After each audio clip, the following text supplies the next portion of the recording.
This is Karen with newclevelandradio.net, and it is time for Avoid the Maze.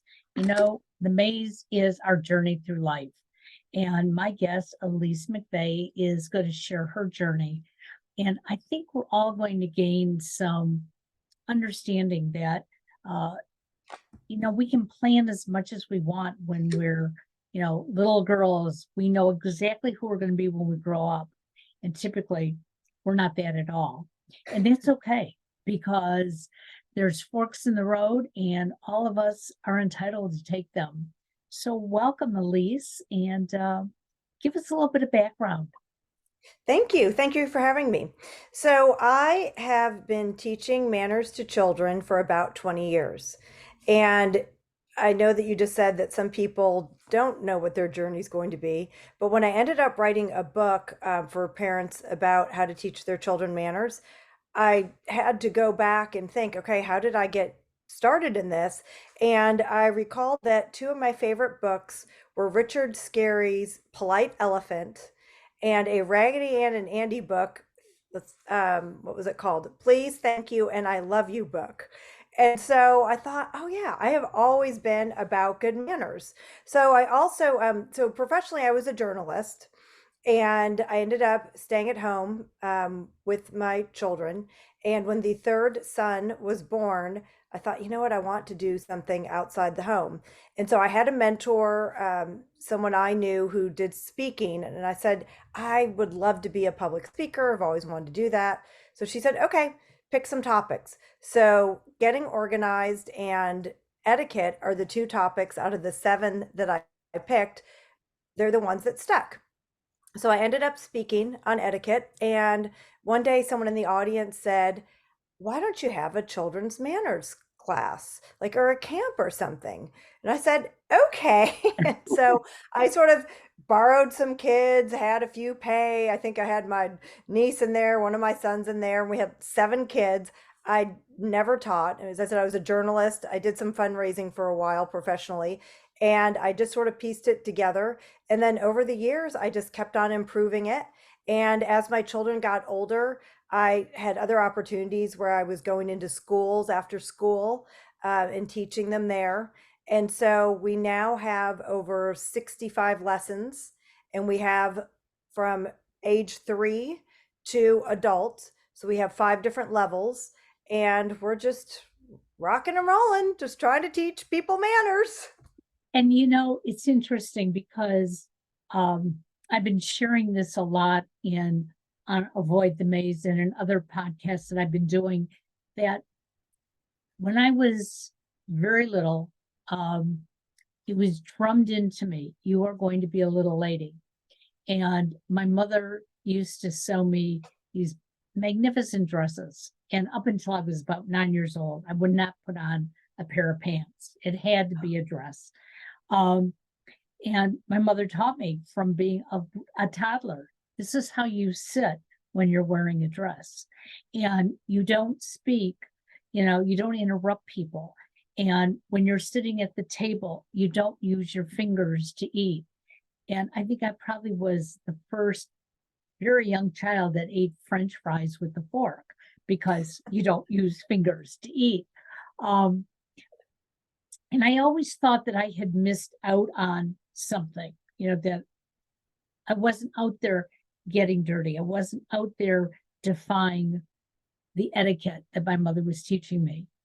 However, as an adult, I am so glad that she did, because if she hadn't, it wouldn't be easy to be respectful of other people.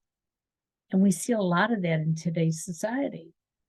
A lot of disrespect. Yes, that is one of our lessons, being respectful. It's, to me, shocking sometimes when, especially when you hear young children just sort of mouthing off to their mom and dad. Yeah. And I just think, why aren't you disciplining them? Why aren't you telling them that that's not acceptable? And now we're seeing on social media how people are treating one another. There's zero lack of respect for one another. And I just get very upset. Why do you think that because you're typing it, that it's okay to say? You would never say that to this person in person. You would never insult your friends or a stranger in person. So why are you so brave all of a sudden in doing this? Well, it's because, as we know, they're hiding. Okay. So because they're hiding, they feel that, hey, if so and so can do it, well, why can't I? Yes. Um, I had a discussion the other day with another podcaster about why are we very careful on everything we put through here at New Cleveland Radio, that we don't use foul language. We don't beat up other people. We give our opinions, but that doesn't mean that we have to be nasty towards somebody.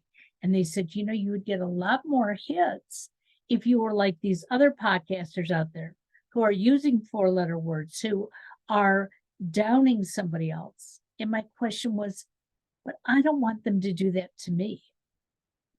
So why am I going to do it to them?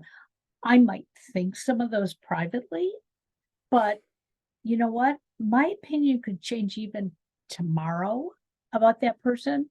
So I need to be careful. So these children that come to you, because children are so, you can mold them. Okay. When they learn the etiquette from you, do they really go home and live by these rules? That's a great question. So what we try to do is, since I said I was a journalist, what I've done is I have taken a lot of time over the years to write and rewrite the curriculum. And it's just very laid out. Every lesson is sort of follows the same formula. If we're able to do a role play, we do that. So I think that role playing always really re-emphasizes everything. We have an original storybook with a cast of characters that we use every time. We have worksheets that are fun for each age. It's age appropriate for each level. We have an activity sheet, a coloring book, and we have videos, like 3 different types of videos that are short and fun. So all of those things, it keeps on hitting home the points that we're making. And there's some repetition even in, you'll hear a lot about eye contact, a lot about sitting up or standing up straight and tall with your shoulders back. So hearing these things again and again in a fun and interactive way, I do feel like the kids go home and they continue their good manners. I actually was giving a talk one time, and a mom who had sent her child to me said, "You've changed his life," which I thought was so nice. Yeah. So I know. So that was sweet. We also get kids who come again and again. But I also have children who on day 2 of a class or camp, they'll say, "I thought this was going to be dreadful, but I'm actually having fun." They're just so shocked. And I'm just so thrilled to always hear that. So yes, I do think that most kids, but I will say this, it is helpful when the parents sort of do the homework. So we send them questions to ask their child after each class, because you know what happens? The child gets in the car. So what'd you learn at Manners? Nothing. Yeah. And so here are some questions that they can ask that engage the child in a conversation about what they learned. It might even be, well, show me the 3 ways or 3 things that you remember about meeting and greeting. And then if it's setting the table, we have a take home placemat laminated 11 by 17 that has all of the different components of where to put the fork, knife, spoon, plate, everything. And so it is nice when the parents really follow up with it. I think that it'll just help them long term. Well, I think those placemats would be very good for my son. He's, moved out a little over a year ago, and every once in a while he'll call me up and he'll say, "Why do I have 2 sizes of forks?" And I said, "Well, one is considered a salad fork and one is considered, a meat fork." And he goes, "Mom, I don't like the smaller forks." Well, then, don't use them. I get it. And you're all alone, but I appreciate you asking. But then, don't get upset when I'm telling you what it's for. Right. I do. So I think that would be helpful. But you did mention something about eye contact. And, there are some people, whether they're on the spectrum or not, have a very difficult time with eye contact. So many of the other social things they can do so much better. But when they talk to you or when they're listening to you, their eyes are going to roam, their head is going to. So, how do you overcome that if somebody has that issue without, hitting them on the hand like they used to do in manners school? Right, right. So we actually get a lot of kids on the spectrum who come to our classes, and it is very helpful to them. I think anytime children hear something from a third party, well, even as an adult, I've been married for a long time. If my husband hears something from me, but if he hears it from someone else, did you know XYZ? Yes, I told you that. Yeah, All of a sudden, it's makes more obviously sense. true because he heard it from someone else. So I think that a third party telling a child, even whatever challenges they may have, it's always very helpful. And once again, hearing it again and again, and we're practicing. So we're shaking hands, the three things: firm handshake, good eye contact, clear and loud enough voice. And so I'll say, if they're not giving me good eye contact, I'd love to see what color eyes you have. Oh, they're brown. Oh, they're so pretty. All right. So every time I should be able to see what color eyes you have, you should be able to see mine. So we try to give them different prompts like that. Love that. I love that. My son is high functioning on the spectrum. And so for years, no matter who told him he was supposed to have eye contact, he would just get very, very frustrated. Um, in his middle school to high school years, he started vocal performing and he was straight on with his eye contact. And especially when he Interesting. was being judged, okay, he would like, and I would go, that's interesting. He can do it, but he chooses when to do it and when not to do it. Well, now as a young adult, he's very good with eye contact. And he even has said to me, I think I missed out on a lot when I was growing up because I heard words, but I wasn't watching facial expressions because I had no eye contact with those people. And That's what a interesting. difference. Yes, it does. It's funny. So my dad was big on eye contact. And so something that he would have us do, we would pull up to someone's house. And before we got out of the car, he'd say, all right, this is, Mr. or Mrs. Dr. Smith, and show me how you're going to shake hands and use eye contact and introduce yourself. And of course, we made fun of him. But of course, now I did that with my kids. And I called him when I was in my early 20s. I think it was one of my first job interviews. I called him, said, Dad, the interviewer said I had really good eye contact. I love it. Yeah, and it sort of killed me to call him and admit it, but it was true. So it is. It's just so important. And I think that when you don't give people eye contact, they feel like you don't respect them, you're not listening. Because even when people are giving eye contact, they're not listening half the time. You know, you, the whole experiment, how are you? I'm dying. Oh, good. I mean, they're just not really listening. So all of those things I think are really important. Absolutely. So, what was it like for your kids? I sort of get the feeling that, when you were growing up, well, dad was the one who pushed, you know, the etiquette on you. But so many kids really don't, like you said, don't want to listen to mom and dad.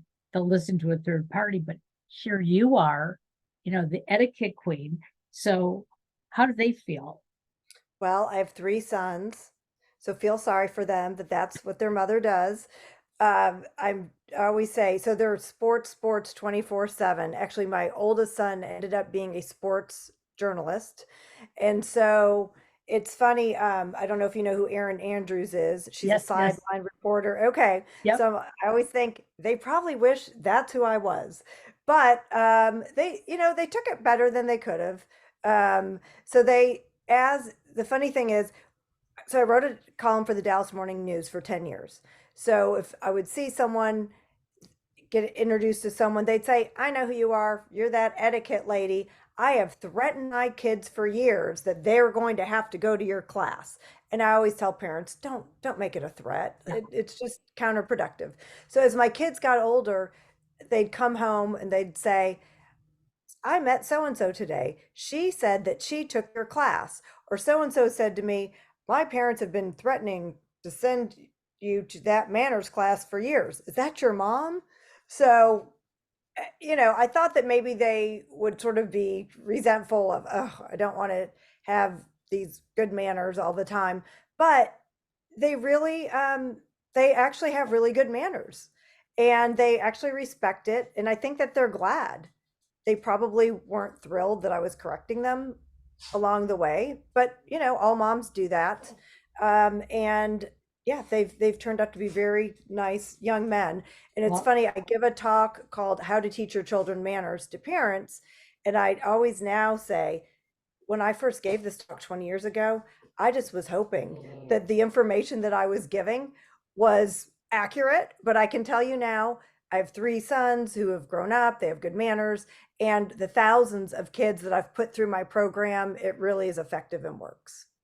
well, and I think it's really important for the parents to play a good role along with whatever you're sending your kids to learn outside of the home, whether it be at school or, sports, whatever it is.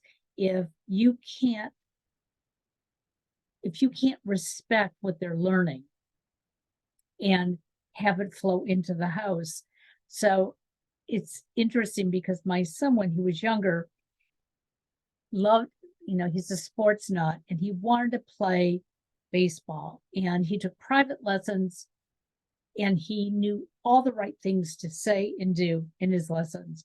But then he'd get onto a team and you don't play like the major leagues, but that's in his brain. That's what he knew. And they'd be telling him, we can't walk you. You didn't attempt to, bat at any of those balls. And he'd go, they were nowhere near me. They were in the, and they would look at him and go, but you still have to try for it. And I started realizing that when he was confronted about something that he really knew was wrong, his manners went out the window. Oh. And so we had to remind him that there are rules in all different ways. And it's difficult to learn all those rules. But in school, there are rules. In sports, there are rules. In Major League, there are rules. And if you can't deal with those, and so he came home after a baseball game that I wasn't at, and he says, Mom, do you know that the coach really liked me today? And I said, why? He said, because when he corrected me, I said, thank you. I love I that. said, we taught you something, didn't we? And he goes, yeah, it makes a difference. So again, it's parents reinforcing. If I would have said to him, oh, no, like you go argue with the coach, that'd be ridiculous. Right. And also, I always tell parents, you have to find what motivates your child. So, for example, I was the spokesperson for the Barbie Princess Charm School DVD back when we had DVDs. And part of it was I said, so they didn't know I didn't have girls. And so they'd always say, oh, your daughter, your daughter. I had all these talking points when I was going on the news and talking about the DVD. And so I finally said, look, I don't have any girls. They're like, what? And so I said, my boys like to talk about sports. They're going to be parents who would like to teach their sons manners. Right. So let's include that in the talking points. So we would always say, whatever motivates your child, if they would like to be a princess, oh, well, would Princess so and so act that way? If they love sports, would Peyton Manning burp at the dining room table? So whatever they can relate to, I think is really good. And also in the motivation part of it, you're going to have more friends, more play dates. Adults will like you more. Your teacher might give you a better grade if they like you. I always say you can be the smartest person in the room, but if you don't have social skills, you're really going to struggle. You're not going to get into the school that you want to, into the fraternity, sorority, whatever it is, the job, you're not going to have the spouse that you want. So it's just really important. So whatever it takes, whatever age or stage or interest your child has, however you can motivate them, I think is important. And the term social skills is so important today because I know, as having someone on the spectrum in my family, to me, when I would hear that, it'd be like, oh, you need to teach him specifically social skills. And for 1 year, he went after school 3 days a week to social skills. And he finally came home. He said, Mom, that is not for me. And I said, why? He said, I know how to put a napkin on my lap. I know how to raise my hand and ask to leave a room. And he started repeating all these things. He said, I know all that. He said, what I need to know is basically what you're saying is, if I'm out there playing baseball, what is the right etiquette that I have to use? And I thought about that and I said, okay, so his personal coach for baseball would spend probably the first 10 minutes of every session reminding him that if you miss the ball, you're not going to get mad. You're going to identify that you missed it, figure out how you can do it. And he said, and use a positive word instead. And all of a sudden, I started going to his baseball lessons and seeing my son, instead of having a meltdown, going, I shouldn't have gone for that one, or I should have gone lower. And it was like, interesting. So Yes, you're right, putting it in the right context. right. And a lot of kids on the spectrum need an adult. They just need those social cues. Once someone explains that to them, they're fine. They're all extremely intelligent people, so they can learn it. I think anyone can learn it. And it's just so what we teach is more practical everyday things. So Sure. I thought as soon as my youngest was going to go to kindergarten, I was going to enroll in a protocol school. So I already had gotten started on my lessons and I'd never ended up going. So I am not probably the person to talk to if you're going to meet the ambassador of wherever, Zimbabwe. Right. I'm not your girl. I could look it up and help you, but that's not my specialty. My specialty are just everyday manners. So I wrote all my lessons from having three boys, just having three kids, carpool manners. The kids would get in the car, they'd put their feet up on the ceiling, or they'd say, "Well, move over." Okay, no, you can go around the other way and you can sit on this seat instead of this one. That's just common courtesy. Or if someone's picking you up, make sure that you're looking out for them, or if you're able to, stand outside and wait for them and have everything ready to go. So these are the things that it's practical advice. Just be organized. That way you're not late. That I think that anyone can learn and can relate to. So do you also offer this for the adults who didn't learn? Yes. So I get a lot of calls from the HR departments of corporations. And I always say, so tell me, how old are these people that you're concerned about? And they're usually very, yeah, in their young 20s. And it's and COVID really hasn't helped anything. But yes, I mean I've given private lessons to adults, but yes, we'll talk to people at all, university students, which is a great group because they're really looking for that information because they're trying to get a job or they're Right. trying to impress their significant others' parents. High school we teach and junior high, they're not as enthusiastic about learning manners as they could be. But yes, I think that at any age, people could always learn good manners.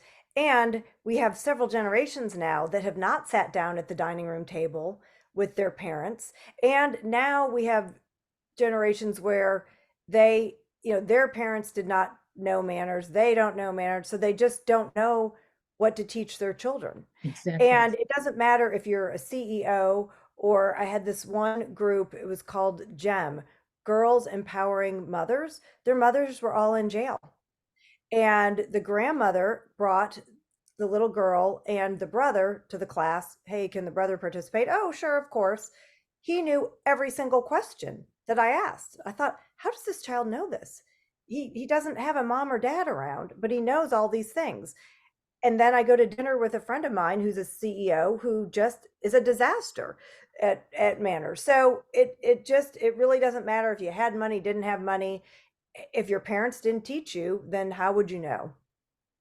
It's interesting. My oldest son is an attorney, and he was up against a younger attorney than him. And it was like this long, drawn out 6-month situation. And this younger attorney was mean and nasty, not just to him, but to the judge and everything else. And my son finally went, he's a partner at the firm, and he finally said, look, I don't want to finish this case. We're going to have to bring somebody else on. He just wears me out. And they said, have you tried talking to him? And he goes, there's no talking to him. I mean, if he's nasty to the judges and he's nasty to the bailiff and everybody else, he said, what can I say? And they said, just try it.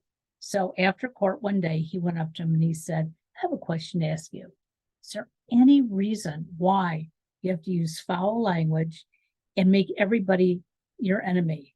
And he looked at him and he goes, well, isn't that what a lawyer's supposed to do? Wow. And my son said he just stood there and said, no, what did you learn in law school? Well, he had a professor who was loud and mouthy, and he liked that professor. So now he's practicing law. And so my son said to him, that's not going to work, at least not for corporate law. He said, you just can't do that. Well, the guy finally realized he doesn't want to be an attorney at all, and was doing it for all the wrong reasons. He called my son and he said, I'm giving it up. He said, I haven't liked myself, but I was doing what I thought I had to do. So there it is, people who either follow the wrong role model or have had no role model and make these mistakes. And until somebody actually says something to them, they just may never know. And as you're telling me this, my first thought was being disrespectful to the judge. How did he think that that was going to get him anywhere? And the funny part, That's shocking. he would, well, according to my son, there were numerous cases in this one case, and he kept losing one after another. So there was no way he was going to win, but he wanted to go through everything. And then he finally just like gave it up. And, my son says he's not taking credit for it, but he's glad that somebody suggested to him, what's the worst thing? If you say something to him, he's going to yell at you. He's going to accuse you of something. He already has done that. So maybe you can help him. Oh, So he definitely did. That is such a great story. I love that. But yeah, it obviously completely uh reemphasizes what we're talking about. If you can just teach people the rules, right thing to do, they will follow them. So you've been doing this now for how long? For 20 years. 20 years.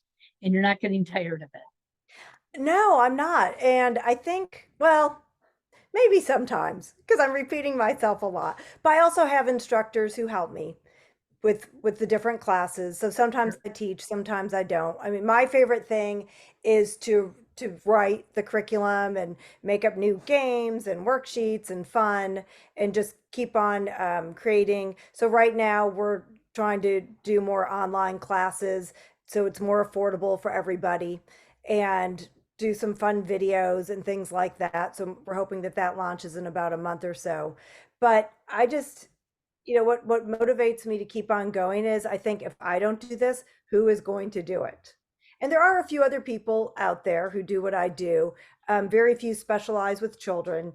And I just feel like because I've done it so long, we just have so many different components to it.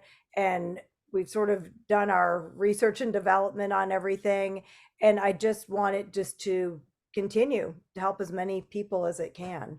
Well, that's your journalistic background, all that research and putting it together. And I love You're that. right. Yeah, Yes, absolutely. absolutely. Absolutely. So how can our listeners find you?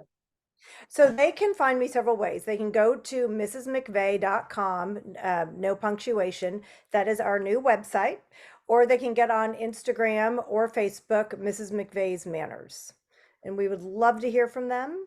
We would love to help them any way we can. We have paid and free content out there. They can just get on our Instagram and Facebook. We have tips of the day. I do videos on Mondays and Thursdays with, we have our themes of the week that we talk about.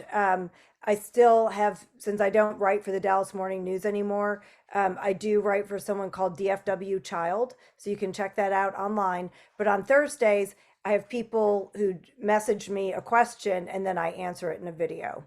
So there are a lot of things that people can do to interact with us. So you're in the Dallas area, I take it. Yes, in the Dallas area. Well, then I'm going to have my youngest son connect with you because he works for a sports team in the area. And he had a problem in hiring this past season that a lot of the young people made commitments, but didn't keep those commitments. Mm. And he worked very hard at, using the right language all the time with them, encouraging them, trying to figure out why aren't you showing up when I need you on the floor and you're not here. And I think a lot of what you've talked about today are points that he'll be able to utilize. And he's down in Texas. So That's great. I'd love to yes, talk to him. that would be wonderful. So I want to thank you, Elise, for joining us and being cooperative in changing the date. So we had to change a number of times, but Oh, no, I'm no. just You know, glad this you're is here. probably the most enjoyable podcast that I've been on. So thank Oh, you so much. You're doing I great. appreciate that. We'll have to have you back, especially maybe after my son talks to you. I would love it. That would be a lot of Wonderful. fun. All right. Thanks, Elise. Have a Thank great you. day. Thanks. You too. Bye-bye.